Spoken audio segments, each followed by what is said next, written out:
Okay. Good evening, everybody. Today's class is for the full shlema for Mrs. Vicky Moore, who broke her leg. Nebuch. Her name is Sarah Leah Bashokat. We have a full shlema, and the Moravich family is sponsoring the class for her full shlema.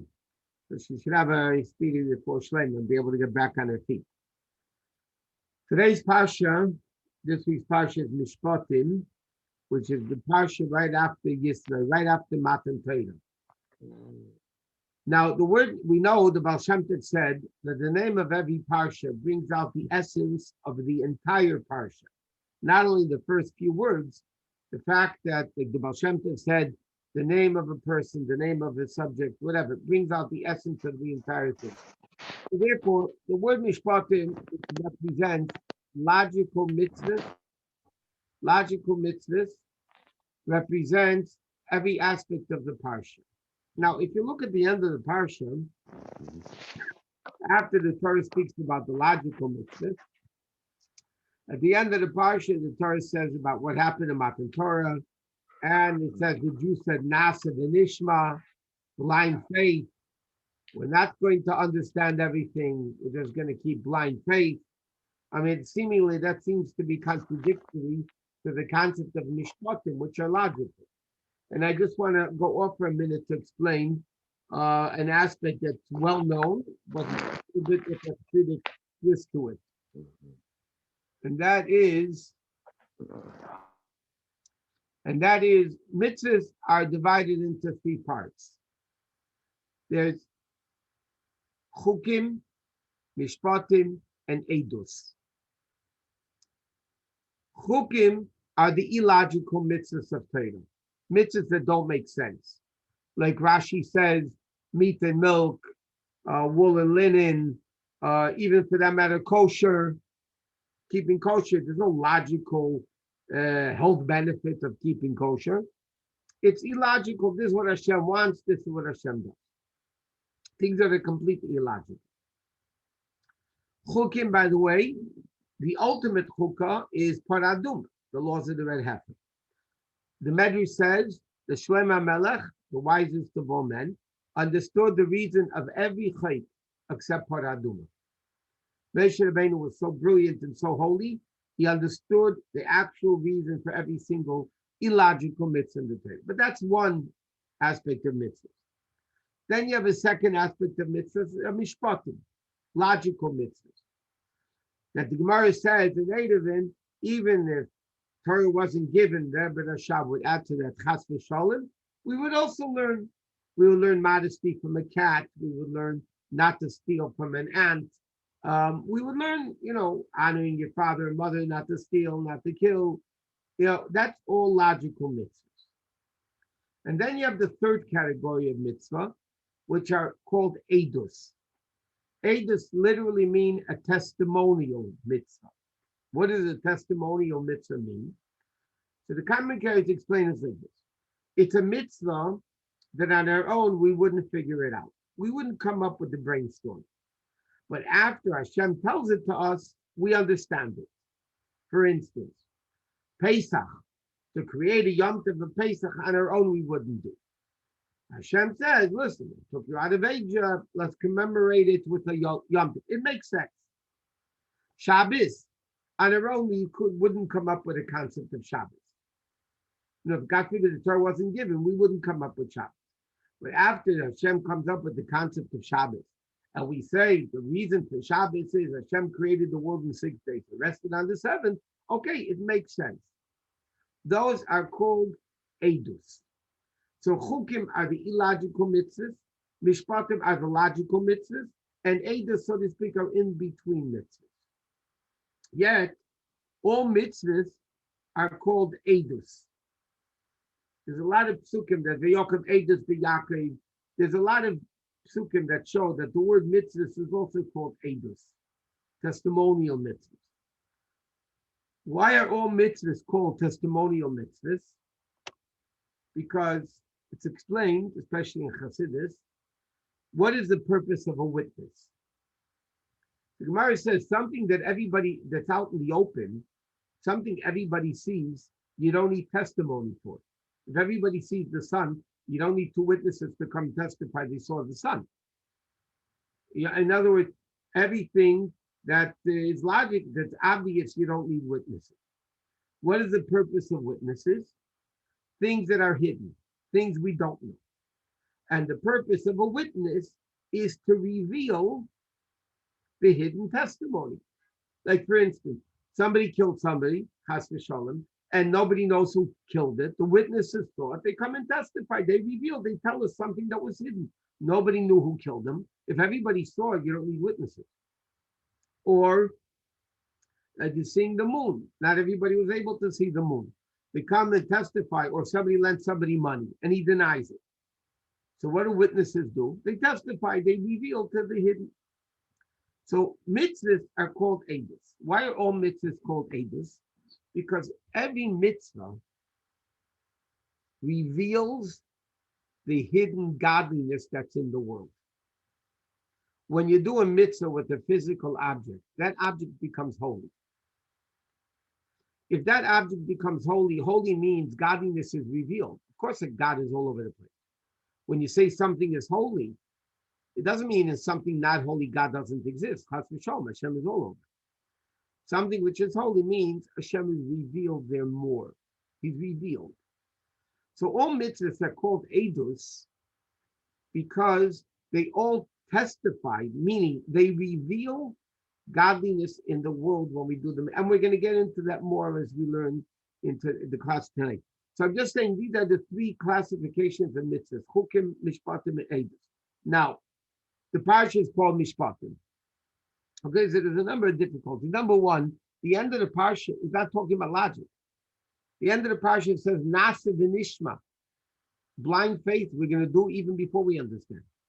So how can you have this concept of Nasa v'nishma in a parsha called Mishpatim? Which Mishpatim means logical things, not illogical things. So explanation is as follows. And the pasuk we say in Oz Yashir, we say it every day in davening. We say like this: Zek Keli, this is my God. Va'anvehu, and Rashi says either it means beautify him or build a home for him. Elokei Avi, the God of my father. Va'reimemenu, and I will exalt him. That is in Perek Tezvav, pasuk base. Okay, in the middle of the pasuk says, "Zakeli vanveil." This is my God; I will beautify him. Alokei avi v'arimemenu. It's the God of my father, and I will exalt him. So there's a beautiful interpretation of the Shalah Hakadosh. Shalah Hakadosh says like this: if somebody says, "Zakeli," this is my God; it's mine. I connect to him. Then va'anvehu. The word va'anvehu is two words together. Ani vuhu. Va'anvehu is ani vuhu. Me and him. So the Shalach Kodesh says like this. If a person says that Keli, this is my God, then va'anvehu. I become one with Hashem. Elokei Avi. You come along and says, this is my father's God, my grandfather's God. In other words, yeah, there's tradition, there's emunah, there's faith, but it's the God of my father. Then Arememenhu means not only I will exalt him, but means I'll elevate him out of here. In other words, the Shalach Kodesh is saying like this. Zekeli, if a person says, this is my God, I'm connected to him, then ani v'hu, we're one. If it's only emunah, not practical, it's only emunah, faith, then it's no good. You know, they tell a story. A guy once walked into a butcher store, and he saw the guy had a picture of an old man with a long beard, you know, a very rabbinic look. So the guy says, is it a kosher store? He says, of course it's kosher. That's my grandfather. You know, that picture on the wall is my grandfather. So the guy said to the butcher, you know, if that picture would be in the butcher store and your picture would be on the wall, I would trust it. But you're a modern guy. How do I know to trust you? You take your grandfather, put the picture. You know, it's my grandfather was a religious man. It has to be Zakeli. But the question is, then the order of the pasuk is wrong. It says Zakeli, this is my God, and then Elokei Avi. First should be Elokei Avi. First should be the God of my father, and then it should be my God. Why does the pasuk say first, Zakeli, this is my God, and then it's the God of my father, Emunah? What does this mean? So the Rebbe explains a very fundamental, phenomenal concept here. In Yiddishkeit, there is Emunah, faith, then comes understanding, and then comes faith. There's 3 levels. There has to be faith, then you have understanding, and then you reach to a higher level of faith. In other words, in faith, Emunah, it could be done in 2 ways. I don't understand anything. I've been illiterate. I'm ignorant. I don't understand. So therefore, I believe. That's one level of belief. But it's a very limited level of belief because it's not a belief that follows understanding. It comes, I don't know anything, so I believe. And by the way, that's the way it needs to start. The way Judaism needs to start is, I don't know anything. When we're kids, we don't know anything yet. We're instilled in the emunah and the faith in Yiddishkeit, in Hashem, in the stories of the Torah, the miracles of the Torah. That all strengthens the emunah, the faith that a Jew has in Hashem. But it's a very low level of emunah. It's not from understanding. When you have emunah, and then you internalize this emunah, and internalize it in a way that you begin learning about it and understanding it and living it, then you reach a higher level, the ultimate level of emunah that is higher than seichel. Emunah, which is above logic. Which means like this, there's a famous statement. Emunah begins where seichel ends. Something I understand, I don't need to believe. I understand it. When can I believe? When I don't understand it anymore. It's above my understanding. Once it's above my understanding, then I can believe it. Shlomo Melech says, a pasuk, Pesi Yamin L'chol Davar. Simply means a fool believes everything. You know what the Medrash says? Who is he referring to? Moshe Rabbeinu.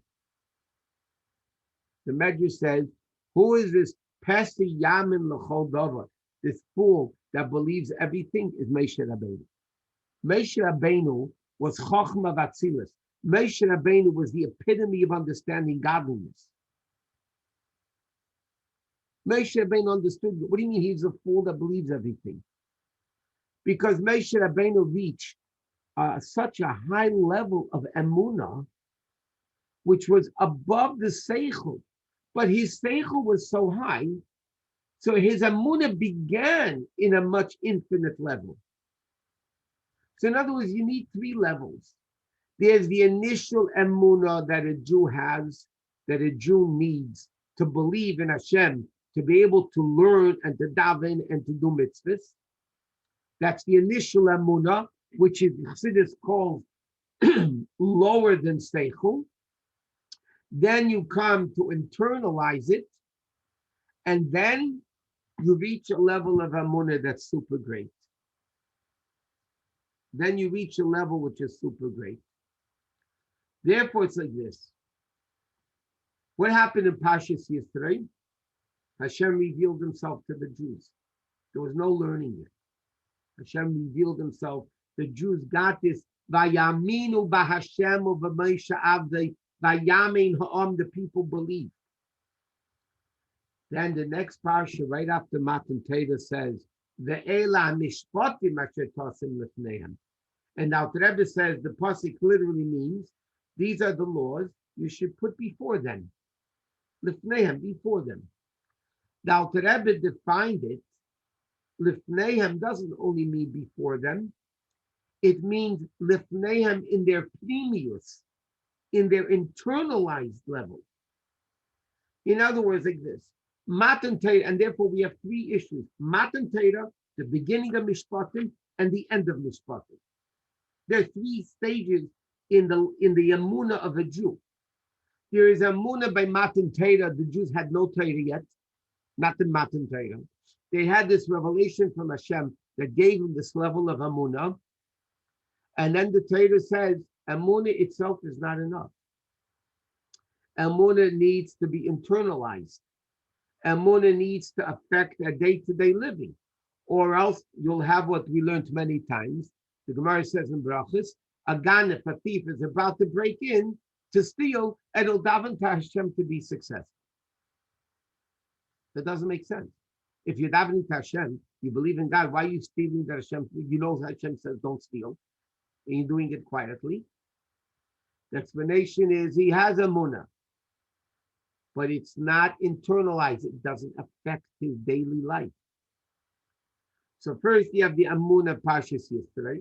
Then you come to Ela Mishpatim, the logical mitzvahs that a Jew is supposed to internalize logically all these great levels of Kedusha. And then you come to the ultimate, at the end of the Parshat Mishpatim, Nasa v'Nishma, which is the ultimate level of Emunah. There's a famous story that Chassidic, once the Alter Rebbe, his grandfather, once wanted to give the Chassidic a bracha that he should know Torah. That he should know Torah. The Chassidic declined the bracha. Why did he decline the bracha? He said, I want to make Gia b'Torah. I want to be diligent in Torah. I don't want no gifts. I don't want Torah as a gift. I want to work on it. I want to be diligent. I want to get it on my own. Later in life, Tzemach Tzedek regretted that he declined the bracha. And he said, Torah is so infinite. As much as my grandfather would have given me, I would have been able to start from there being diligent, but I would have had all that gift already. And he regretted, but it was too late, obviously. The same thing is with Emunah. You have Emunah of a child, of a baby. They believe, you tell them miracles, they believe it. You tell them Hashem, they believe it. You know, there was a big fight. The Rebbe was fighting. There are many people that say, many educators, Jewish secular educators, that said you shouldn't tell the kids the stories of the Torah, the miracles of the stories of the Torah. Why? Because they're not going to believe it. They're going to go, And the Rebbe said the opposite. Kids believe it better than the adults because kids don't have the intellect to understand. Maybe yeah, maybe not. Maybe kids have true emunah, and therefore that level of emunah is the first level of emunah. It gets the Jew going. Then you internalize the emunah, and then you learn and you daven. And the Moshe Rabbeinu, like we said, then emunah begins with seichel ends. So if your seichel, your intellect is higher, your emunah starts higher and goes higher. The more you learn, the higher your emunah begins, not less.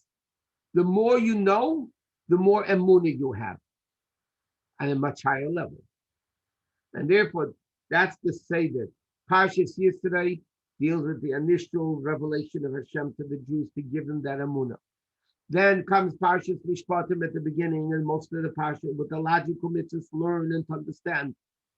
And then you eventually come to the level of Nasa v'Nishma, which is at the end of the Parshat. And this explains, by the way, another aspect about Mishpatim. Mishpatim are logical mitzvahs that we said, but the Gemara says that even if Torah wouldn't have been given, we would still be doing the mitzvahs. Yeah. So the question is, why is the first parsha after Matan Torah, the parsha Mishpatim, logical mitzvahs? Logical mitzvahs wasn't what Matan Torah accomplished, seemingly. What really needed to be done after Matan Torah, we should have a Parshat called Chukim, all the illogical mitzvahs. That's what Matan Torah accomplished. Why is the Torah after Matan Torah, right after the story of Matan Torah, receiving the Torah and getting the Torah, does the Torah start with the word Mishpatim, which is a logical mitzvah? Why? So again, Chassidic explained, because this is exactly what Matan Torah accomplished. And this is another remarkable thing, which is as follows. There's a medrash that says, and the Rabbi quoted this medrash many times. If somebody tells you, Chochma yesh bagoyim, that there's wisdom by the non-Jews, ta'amin, believe them. There's brilliant wisdom by the non-Jewish people. Torah yesh bagoyim, but if somebody tells you there's Torah by the non-Jews, al ta'amin, don't believe them. What's the difference here between Torah and Chochma? Chochma they have, but Torah they don't have. What is this uniqueness of Torah? Torah is also Chochmaschem ubinastem. Torah is God's wisdom, the wisdom of all nations. Why don't the Goyim have that aspect of Chochma? I mean of Torah, they only have the level of Chochma. So explanation is as follows. Torah comes from the word Hara, guidance. Torah is not it is a brilliant book, but that's not what Torah is all about. Torah is about guidance of life. Torah b'chayim, Torah's chayim, hem chayenu. Torah is the Torah of life. Torah is life, not wisdom. Many people are brilliant doctors, and they'll do unhealthy things. Many people will be brilliant moralists and do immoral things. Like Aristotle said, now I'm not Aristotle. Why? Because without Torah, the knowledge does not have to affect your behavior. And if it doesn't take away from your wisdom. If a person is a brilliant doctor and does everything unhealthy, that does not mean he's not a brilliant doctor. He's still a brilliant doctor, except it doesn't affect the way he lives. If somebody is a brilliant Torah scholar and doesn't live Torah, his Torah is worthless. Not only is he a big scholar, it's negative. It's negativity, the fact that they know so much Torah because they're not keeping it. Because if you learn Torah and you don't keep it, you're contradicting the whole essence of what Torah is really all about. And therefore, what did Matan Torah accomplish? Matan Torah really accomplished, Chassidic explains, that the logical mitzvahs, Mishpatim. You know what Matan Torah accomplished? Torah says that the logical mitzvahs we don't do because they're logical. Yeah, if Torah wouldn't be given, we would keep this and we would keep that, and we wouldn't steal, and we would learn modesty, and we would learn not to, everything, fine. But then you're doing it in a secular perspective, which means I don't need to live the way I understand. Torah comes along and says the following. You know why the first parsha is after Mishpatim? Torah says, you know why you don't steal? Not because you know intellectually it's wrong to steal. No, that doesn't work in Torah. You don't steal because Hashem said don't steal. You don't not kill because it's wrong to kill. You don't kill because Hashem says you don't kill. What's the difference? If I don't steal because I understand it's wrong to steal, so if I would justify stealing and rationalize stealing, then I'm going to go steal. Like Robin Hood, stole from the rich to give to the poor. In folklore, he's a hero. He stole from the rich and gave to the poor. According to Torah, he's a ganef, he's a thief. Why? Because logically, Robin Hood was right. Yeah, they stole, the sheriff of Nottingham stole from the poor. They give it back to them. Okay, very nice. But you know what? Torah says don't steal, period, because God said don't steal. Whether you understand it's right or not, it doesn't matter. When he came to kill Hitler, Yamach Shemay said it's a mitzvah to kill Jews. Stalin said it's a mitzvah to kill people. And they justified it. And they're rational people. But when you don't steal because God said don't steal, don't kill, it doesn't matter what the reason is. And that's why the Torah says, Ela Mishpatim Asher Tosim Lefneim, the Torah right after Matan Torah says, you know what Matan Torah accomplished? More than just doing illogical mitzvahs. Torah says, because the logical mitzvahs I want you to do, because I said so at Matan Torah. The Rambam says, and the Rebbe in Hilchos Melachim, when he speaks about the 7 Noahide laws, the Rambam says that a guy who keeps the 7 Noahide laws, because Hashem told Moshe Rabbeinu at Har Sinai that non-Jews have to keep the 7 Noahide laws, he is in the righteous goyim and has a share in the world to come. That's what the Rambam says. And he says, though, the Rambam, that if a person doesn't do the 7 Noahide laws because Hashem told Moshe Rabbeinu, he keeps the 7 Noahide laws because it's logical, Rambam says he's not called the righteous goyim. He's not called from the righteous goyim because he's not doing it the way Torah wants him to do it because God said so. And that's why right away after Yetzra is Mishpatim. And that's what the Alter Rebbe said. What is the whole Eila Mishpatim Asher Tosim Lefneihem? You have to put it in your pneumius. You have to internalize it.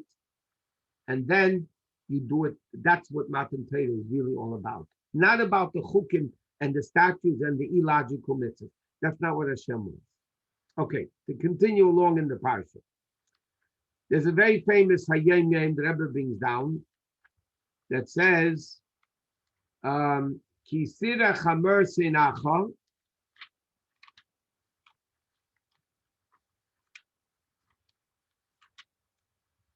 Problem is this Chumash has so much Rashi.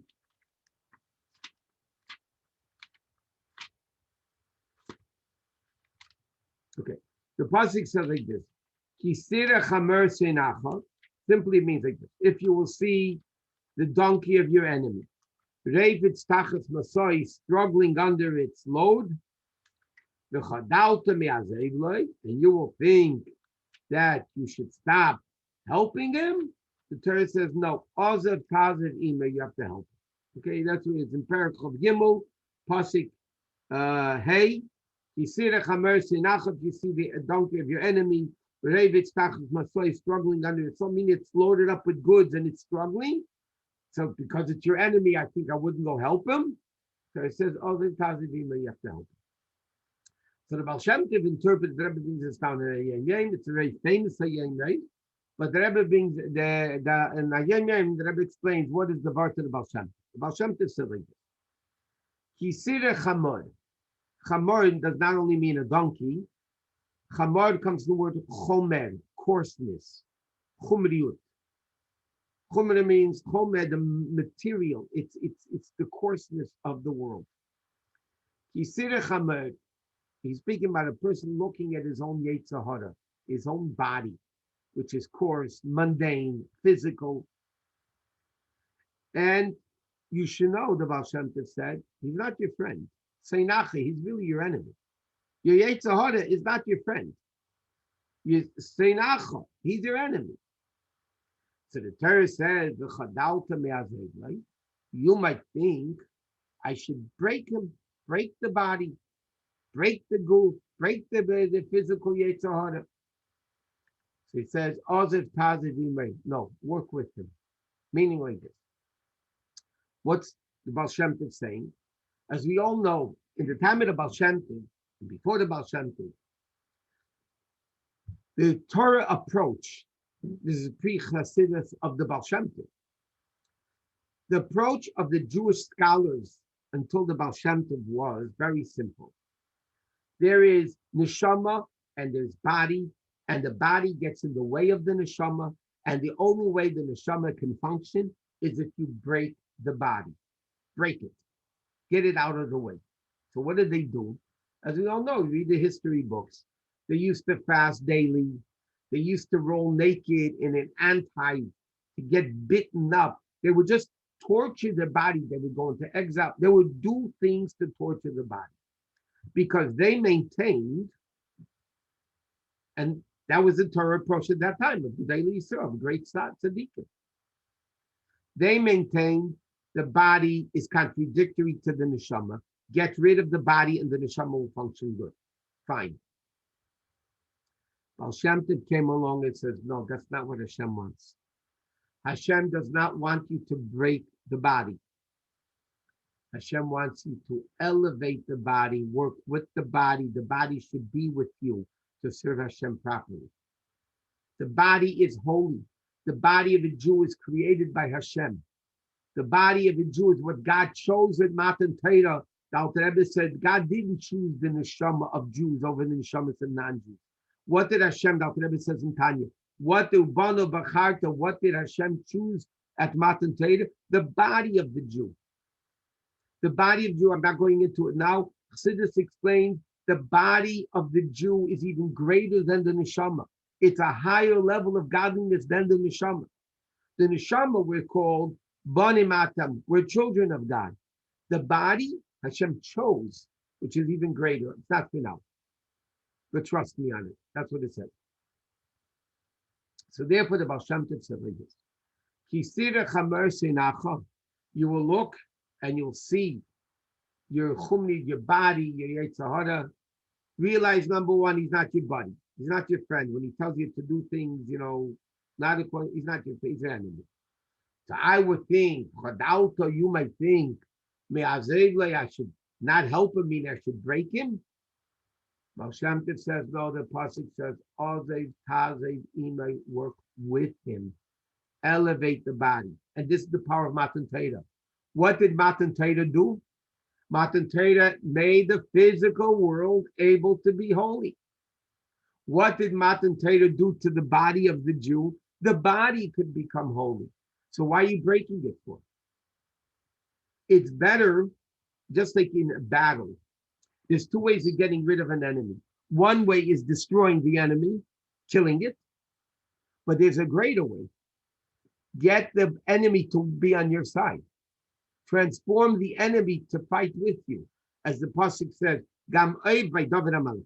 Gam Oivav Yashlim Imay. Even his enemies became his friends and were complete with him. The purpose of Matan Torah, the purpose of the body is not to break it, not to break Gashmias, but on the contrary, to utilize Gashmias and elevate Gashmias to the world. Okay, there's two more points that are remarkable points that I want to mention. Okay, the Parsha over here speaks about you give somebody something to watch. Okay, somebody will give something to somebody to watch, it'll be stolen. And if you catch the gun, if he has to pay double. And the Torah says like this in Parachav Beis, Pasuk Ches. Yeah, Pasuk Ches in Parachav Beis. The Pasuk says like this: I'll call Dvar Pesha, and any negligent thing that the guy, the showman, the guy that's watching the object is somebody. Okay? It was stolen. So it says, I'll call Dvar Pesha if he was negligent, whether it's Al Shor on an ox, Al Chamor or a donkey, Al Ser on a sheep, Al Salmo, a garment, Al Kol Aveda, and any lost article that he will say, Ki Huzeh. Okay, now, the interpretation of this pasuk in a deeper way is like this. And we're going to see two concepts over here, and I hope we'll finish it in time. There's two concepts over here. We are God's shomer. We are watching God's property. Hashem gives us our neshama. we have to take care of it. Hashem, we have to take care of it. Meaning, we have to return the neshama the way you got it. Right? You give me something to guard, to watch. I have to give it back to you the way I got it. It can't be broken or ruined or whatever. Hashem gives us a neshama when we're born, pure, holy, sacred. Hashem says, you have 120 years. I'm entrusting you to watch my most precious thing. But I'm asking you, give it back to me the way I gave it to you. What happens sometimes, once in a billion, a person sins. He sins. What happens to the neshama then? Neshama, it gets broken, so to speak, or dirty, or ruined. That's what happens. So he says, the pasuk says like this. It's speaking about the neshama in the body. I'll call dvar pesha. Pesha means pshia, negligent. When a Jew is negligent with their neshama, meaning they sin, they're not careful to guard it properly. They let loose. They'll eat what they shouldn't. They'll say what they shouldn't. They'll think what they shouldn't. They'll do what they shouldn't.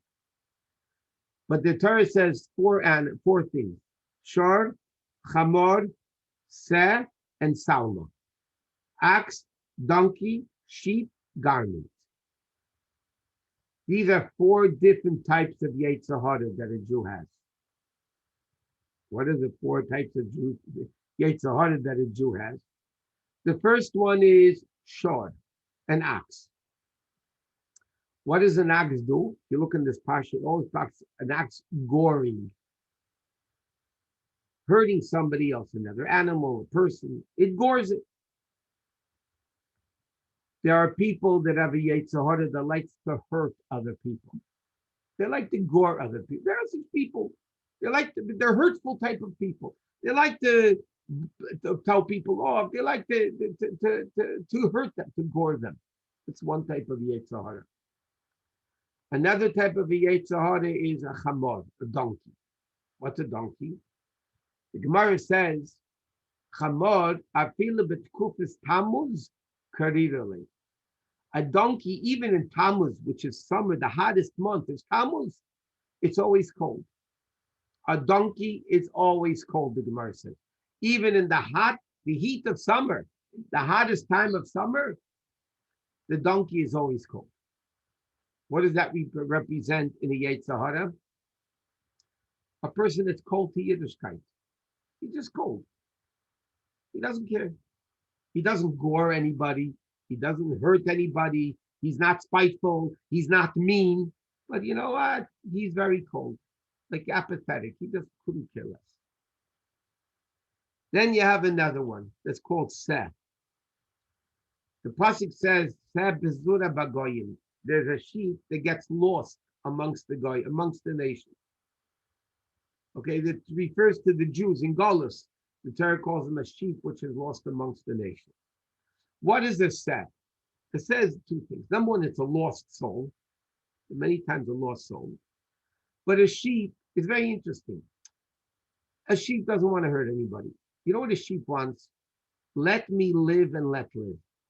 What does a sheep want to do? Let me eat, let me drink, let me have a good time. I'm not hurting you, you don't hurt me. Just let me be, let me enjoy life. That is a yetzra that's lost amongst the goyim, because that's not what it's all about. Living a life just to have a good life, that's not what it's all about.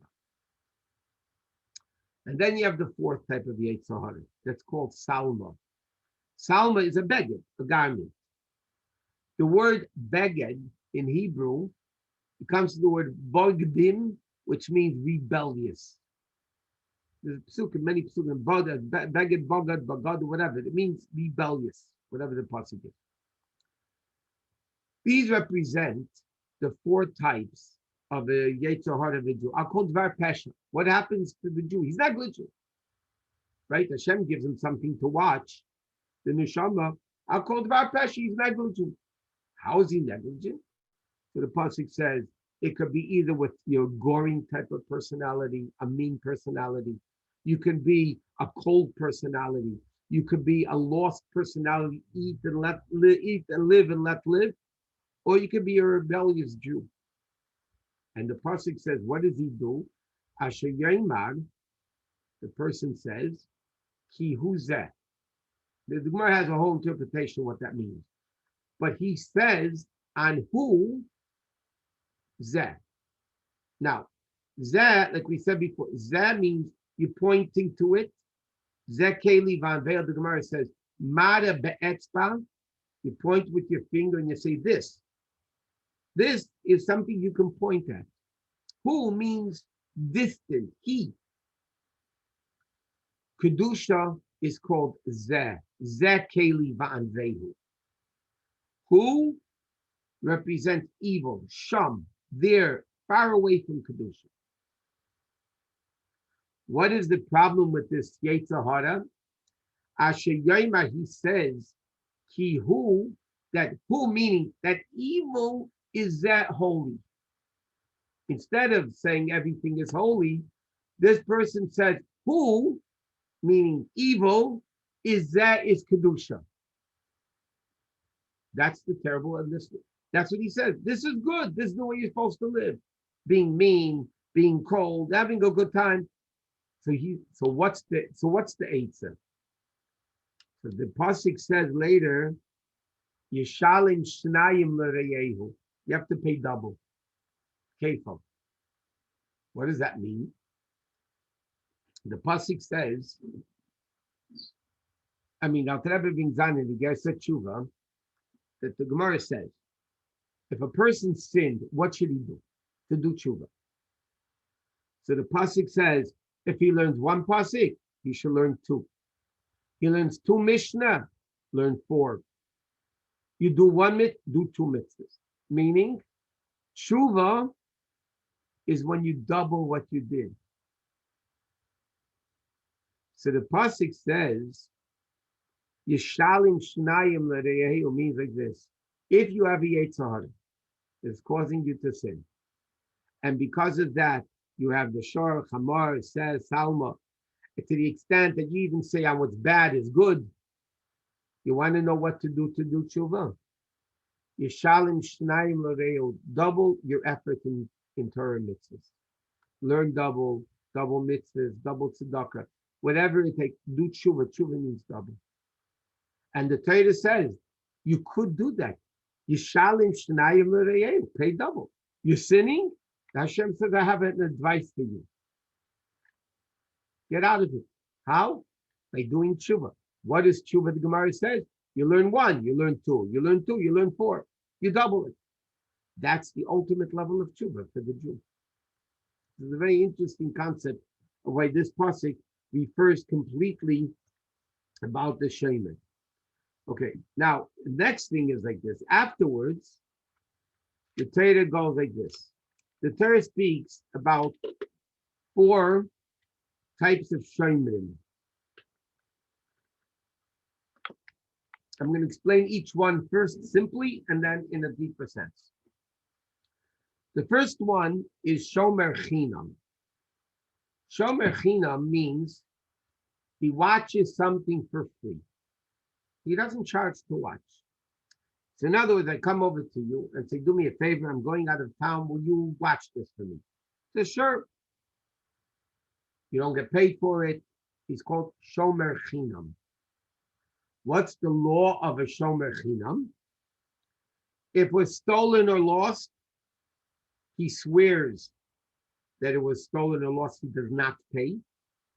If it was an accident, like the animal just died, then he has to swear that that's what happened and he doesn't pay. The only thing a shomer chinam pays for is if he was negligent. If he was negligent, then you have to pay, obviously. The second level of shomer is called shomer sachar. He gets paid. He gets paid to watch it. I ask you to watch something for me and I pay you for it. So obviously you need a stronger, because you paid for it, you have to guard it better. Therefore the halacha is, if we're stolen or lost, you have to pay. Negligent, for sure you have to pay. If an accident happened, then you don't pay. Okay, you swear and you don't pay.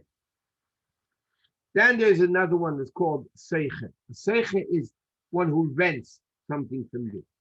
So in Seiche is a big argument between Rab Meir and Rab Yehuda. Are you Asher Mechinam, Asher Mesachar?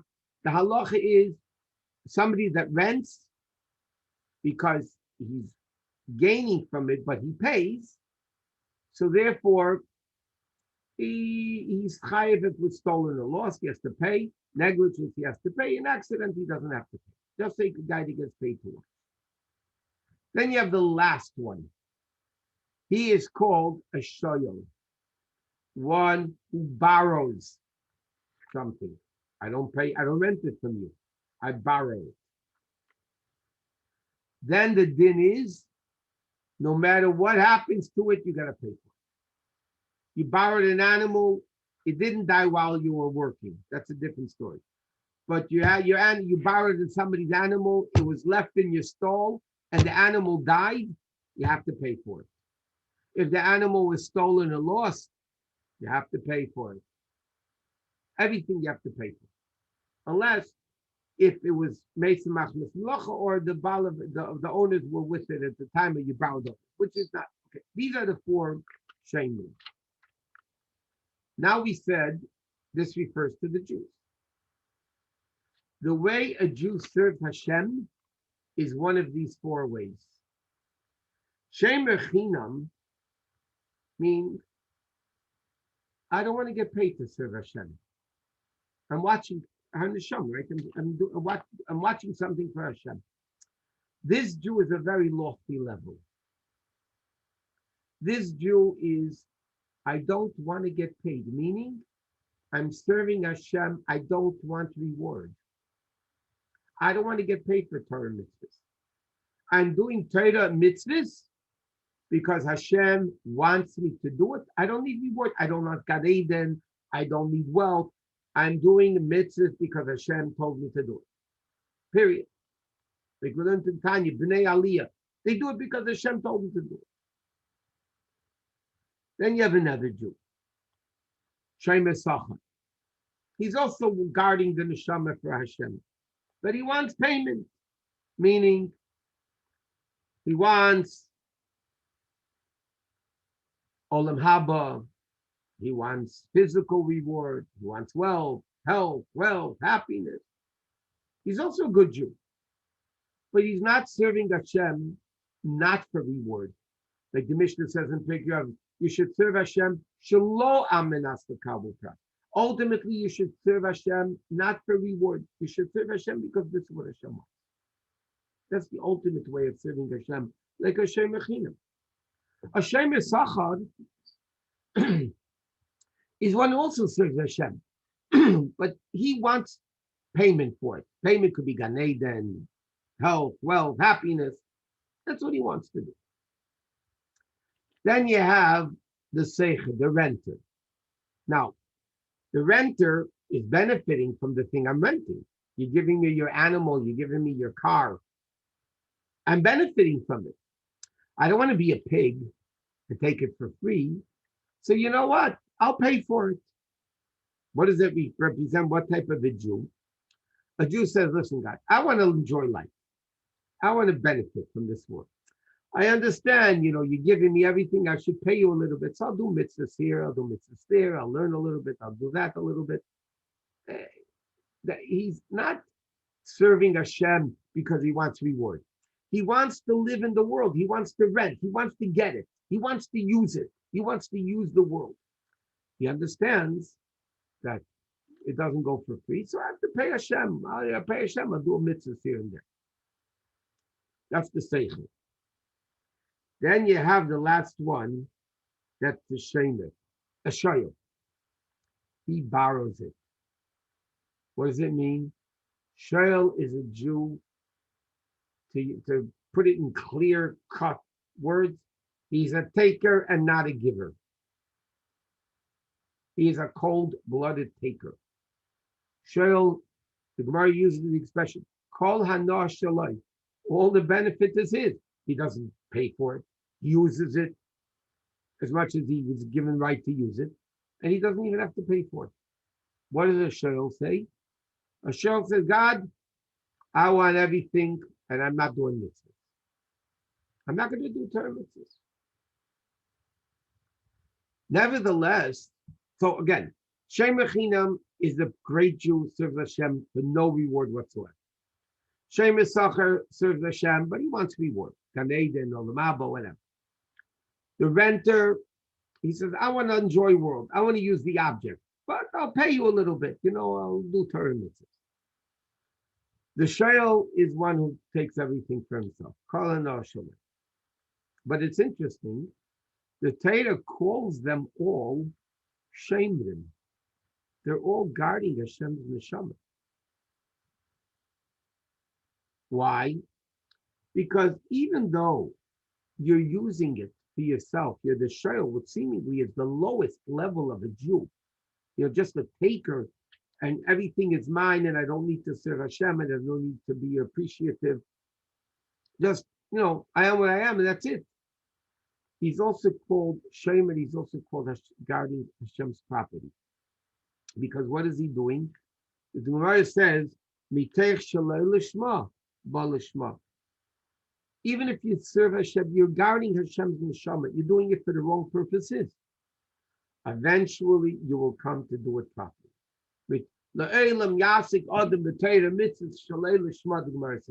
A person should serve Hashem not for the sake of reward. Why? Eventually, you'll come to do it the right way.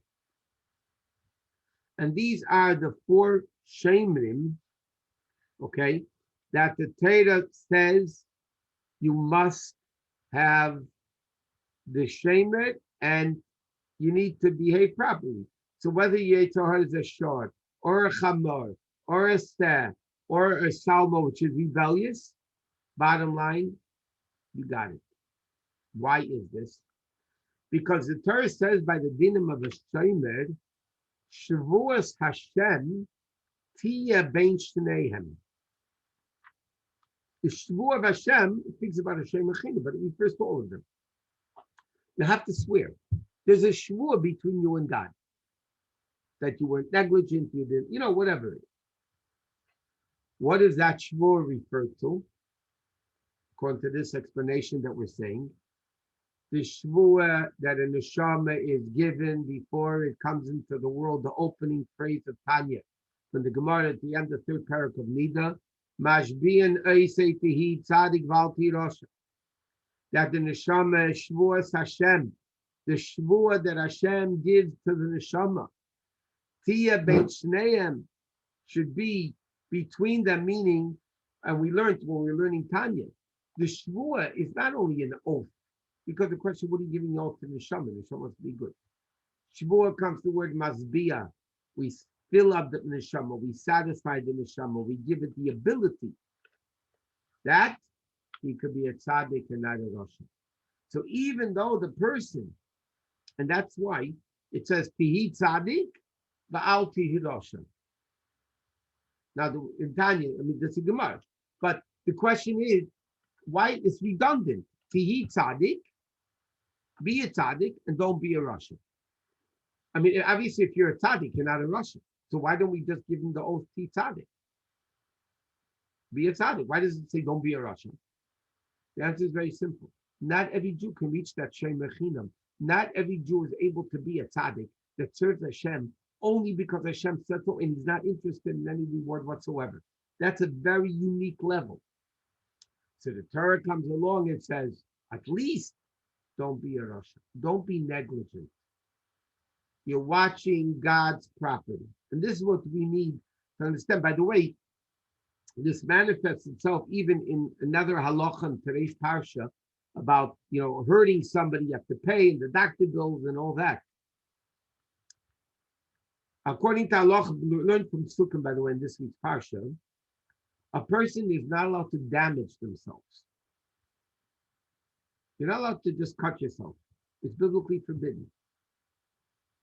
Even cosmetic surgery, which is not for life-saving situations, just for beautifying, needs to be asked to Shaila. It's not so simple that you could do it.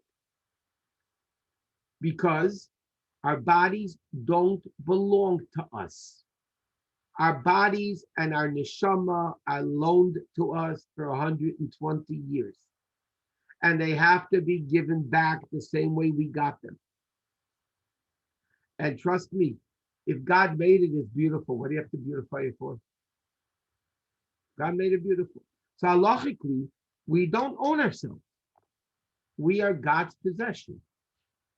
And therefore, every Jew needs to understand that we are Hashem's Shemrim. We are watching God. You can know what it means. God entrusted each one of us to watch our body and soul and to watch our guide our children and our students and this is an unbelievable task Hashem gave us and with the powers to do it. So these are the 4 Shomrim. Ultimately, you have to come to Hashem Mechinam. To Hashem Mechinam that serves Hashem not for any reward. He serves Hashem because he wants to serve Hashem. And the reason for the person to reach that level is because Shvuas Hashem Tia Ben Shneim. There's the Shvuah of Hashem, the Mashbi and Eitzah that gives us that ability to be able to do it. And that's one of the million lessons. What we discuss is only a drop in the ocean of all the psukim of Mishpatim, because each one is a tractate of Gemara by itself almost. So there's tons more to learn, but we'll leave it at this.